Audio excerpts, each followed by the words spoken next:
Hello everyone, welcome on your YouTube channel Raj study point. आज मैं आपको पढ़ाऊंगी EVS.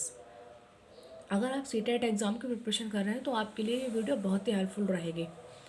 जैसा कि मैं आपको बताती हूँ कि अपने इस यूट्यूब चैनल पर मैंने जो सीटेट में ईवीएस के क्वेश्चंस पूछे जाते हैं, जो सीटेट में ईवीएस के क्वेश्चंस आते हैं, या उसको मैंने जो थर्ड क्लास की जो बुक है एनसीईआरटी की ईवीएस, वो मैंने सारे चैप्टर्स कंप्लीट कर अपने यूट्यूब चैनल पर अपलोड कर दिए हैं। और फोर्थ क्लास की बुक भी मैंने उसके सारे चैप्टर्स कंप्लीट कर अपने यूट्यूब चैनल राज स्टडी पॉइंट पर अपलोड कर दिए हैं। अब हम फिफ्थ क्लास की जो एनसीईआरटी की बुक है ईवीएस की, उसके बारे में डिस्कस कर रहे हैं। उसका फर्स्ट चैप्टर मैंने आपके साथ डिस्कस कर दिया है। अब आज उसके आगे कंटिन्यू करेंगे। जैसे कि आज मैं आपको जो एनसीईआरटी की क्लास फिफ्थ की जो बुक है ईवीएस की, उसका आज मैं चैप्टर नंबर 2 आपके साथ डिस्कस करूंगी, कहानी सपेरों की। जैसा कि आप नाम से ही समझ रहे होंगे कि कहानी सपेरों की, इसमें सांप से रिलेटेड और सपेरों से रिलेटेड चीज़ों को डिस्कस किया जाएगा। तो मैंने आपको पहले ही बताया कि अगर आप सीटेट एग्ज़ाम की तैयारी कर रहे हैं तो ये उसी के पॉइंट ऑफ व्यू से वीडियो बनाई गई है ईवीएस वगैरह के। चलिए डिस्कस करते हैं चैप्टर नंबर 2, कहानी सपेरों की। जो सांप को अपनी धुन पर नचाते हैं उन लोगों को क्या कहते हैं? देखिए क्वेश्चन ऐसा पूछा जाता है, जो सांप को अपनी धुन पर नचाते हैं उन लोगों को क्या कहते हैं? कालबेलिया कहते हैं। क्या कहते हैं? कालबेलिया। सांप जैसी मुद्राएं कालबेलिया नाच में होती हैं। क्या मैंने क्या बोला कि जो लोग सांप को अपनी धुन पर नचाते हैं उनको कालबेलिया कहते हैं। सांप जैसी मुद्राएं कालबेलिया नाच में होती हैं। जैसे कि बीन, तुम्बा और खंजरी तीनों बाजे सूखी लौकी से बनाए जाते हैं। क्या? बीन, तुम्बा और खंजरी, ये तीन तरह के बाजे होते हैं जो सांप को नचाने के काम में आते हैं। तो वो तीनों बाजे सूखी लौकी से बनाए जाते हैं। ठीक है, चलिए अब मैं आपके साथ और बातें बताती हूँ। खेत में सांप फसलों को किससे बचाते हैं? जो सांप होते हैं वो फसलों को किस चीज़ से बचाते हैं फसल बर्बाद होने से? तो वो चूहों से बचाते हैं। सांप क्या करते हैं? चूहों को पूरा निगल जाता है। ठीक है, तो उस तरीके से क्या होता है कि जिस खेत में सांप होते हैं वहाँ चूहे कम देखने को मिलते हैं। चलिए मैं आगे आपके साथ डिस्कस करती हूँ सांप। देखिए 4 प्रकार के जहरीले सांप होते हैं। कौन कौन से? यहाँ से क्वेश्चन पूछा जाता है कि कौन कौन से सांप होते हैं। 4 तरीके के जहरीले सांप वो होते हैं, नाग, करेत, दुबोई, अफाई। ठीक है, 4 तरीके के। यहाँ से इंपॉर्टेंट पॉइंट मार्क करिए, यहाँ से एग्जाम में पूछा जाता है कि कितने प्रकार के जहरीले सांप है। तो 4 तरीके के हैं, नाग, करेत, दुबोई और अफाई। चलिए, सांप जब किसी को काटता है, देखिए सांप जब किसी को काटता है तो वह किस दांतों द्वारा काटता है, ये क्वेश्चंस बनता है यहाँ से। तो आपको पता होना चाहिए कि सांप के खोखले जहर वाले दांतों से उस व्यक्ति के शरीर में जहर चला जाता है। सांप के क्या होते हैं? खोखले जो दांत होते हैं, वो उससे जो सामने वाले व्यक्ति को काटता है उसके शरीर में जहर चला जाता है। देखिए, सांप के जहर को खत्म करने वाली दवाई, सांप के जो जहर है वो किससे मतलब खत्म करने वाली दवाई कौन सी होती है? वो होती है सीरम। अगर सांप ने किसी व्यक्ति को काट लिया तो उसके जहर को खत्म करने वाली दवाई का नाम क्या है? वो है सीरम। ठीक है, आपको यहाँ तक समझ में आया? अब मैं आपको बताती हूँ सीरम दवाई किस के द्वारा बनाई जाती है। तो सांप के जहर से बनाई जाती है।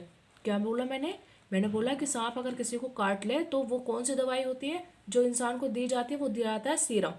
ठीक है, और सीरम दवाई किसके द्वारा बनाई जाती है? क्वेश्चन यहाँ से भी देखने को मिलता है। तो सीरम सांप के जहर से ही बनाया जाता है।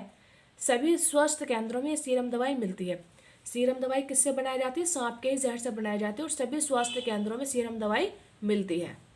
देखिए फ्रेंड, जो ये चैप्टर है कहानी सपेरों की, इसमें मैंने आपको हर एक पॉइंट डिस्कस किया है। जैसे कि मैंने आपको बताया सांप के बारे में हर एक चीज़ बताई कि कितने तरीके के सांप पाए जाते हैं। जैसे कि दुबोई, अफोई, नाग, करेत, 4 प्रकार के सांप पाए जाते हैं जो जहरीले होते हैं। सांप के काटने पर जो दवा बनाई जाती है वो कौन सी मतलब दवाई मिलती है? तो वो होती है सीरम। वो किससे बनाई जाती है? वो सांप के जहर से ही बनाई जाती है। मैंने आपको बताया कि सांप को अपनी धुन पर जो नचाते हैं उन लोगों को क्या कहते हैं? वो कालबेलिया होते हैं। और सांप जैसी मुद्राएं किसमें होती हैं? कालबेलिया नाच में ही होती हैं। और मैंने आपको बताया कि सीरम जो दवाई है सांप के काटने पर जो दी जाती है वो हर अस्पताल में आपको देखने के लिए मिलेगी। बस सांप से रिलेटेड इतना ही था। जितने भी की पॉइंट सांप से रिलेटेड थे वो मैं आपके साथ डिस्कस कर चुकी हूँ। जैसे कि एग्जाम में पूछा जाएगा सांप कितने प्रकार के होते हैं, तो 4। जैसे कि जो जहरीले सांप हैं 4 प्रकार के हैं, वो नाग, करेत, दुबोई और अफाई। और मैंने आपको बताया कि सांप के जहर को खत्म करने वाली जो दवाई होती है वो सीरम, ये आपको पता होना चाहिए। सांप को जो लोग नचाते हैं उनको क्या बोलते हैं? जो अपनी धुन पर नचाते हैं उनको कालबेलिया कहते हैं। सांप जैसे मुद्राएं किसमें होती हैं? कालबेलिया नाच में होती हैं। तो ये इंपॉर्टेंट पॉइंट थी, चारों ही पॉइंट आपको पता होने चाहिए। और इसके अलावा सांप से रिलेटेड कोई ऐसी खास जानकारी नहीं है जो मैं आपको बताऊं। ठीक है, चलिए अब मैं आपके साथ नेक्स्ट चैप्टर डिस्कस करूंगी, चैप्टर नंबर 3। देखिए चैप्टर नंबर 3 का नाम है चखने से पचने तक, चखने से पचने तक। तो देखिए इसमें क्या है, कहानी पेट में झांका जाना भेद।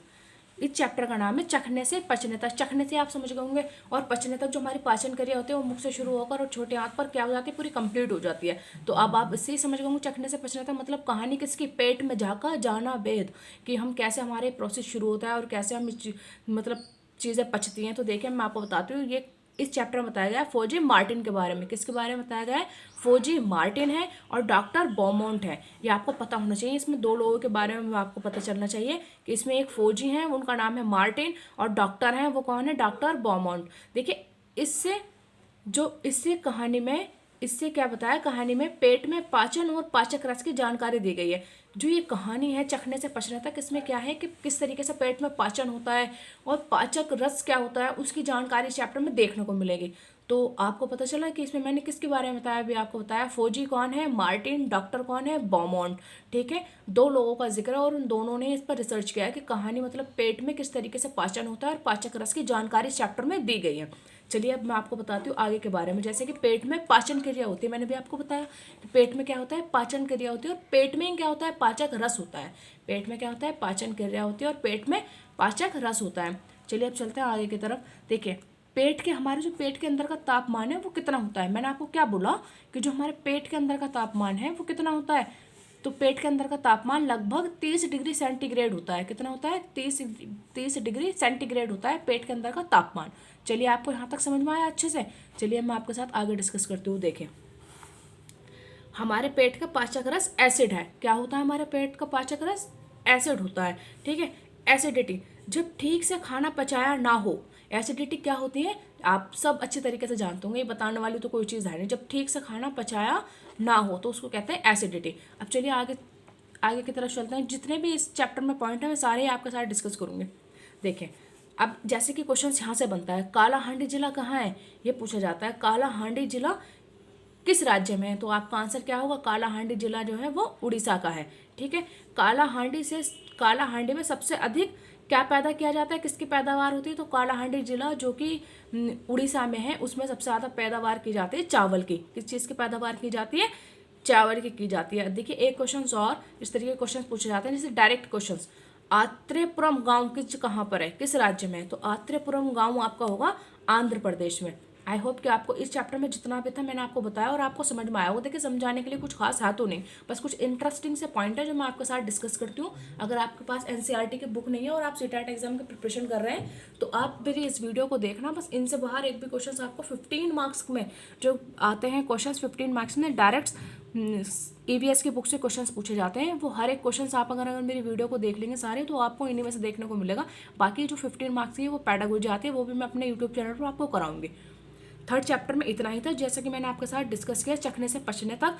इसमें मैंने दो लोगों के बारे में बताया, फौजी मार्टिन एंड डॉक्टर बॉमोंट के बारे में, और आपको बताया कि पेट में पाचन क्रिया होती है और पेट में क्या होता है, पाचक रस होता है। और एसिडिटी जैसे कि आपको पता है जब ठीक से खाना ना पचाया हो, और हमारे पेट का जो रस है वो कैसा होता है, एसिड है।